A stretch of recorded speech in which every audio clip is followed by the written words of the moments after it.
नमस्कार, जय गजानन सर्वांना। तर बघू शकता घाम किती आलेला आहे।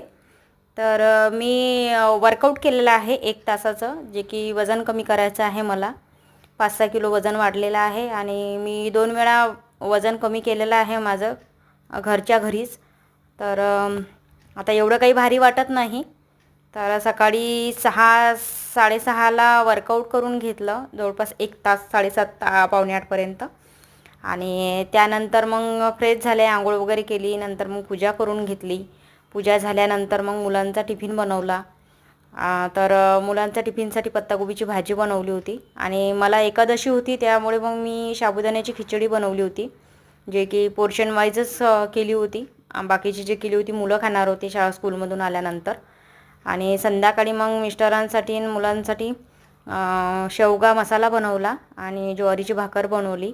तर 7 वाजले होते। तर 7 वाजता स्वयंपाक वगैरे करून घेतला आणि मग रात्री मी फराळाचं दुपारी केल्यानंतर मग संध्याकाळी शक्यतोवर करत नाही, एकच वेळ करते। तर संध्याकाळी मग दूध घेतलं आणि असा होता आजचा दिवस। व्हिडिओ आवडला लाईक शेअर सबस्क्राईब बाय।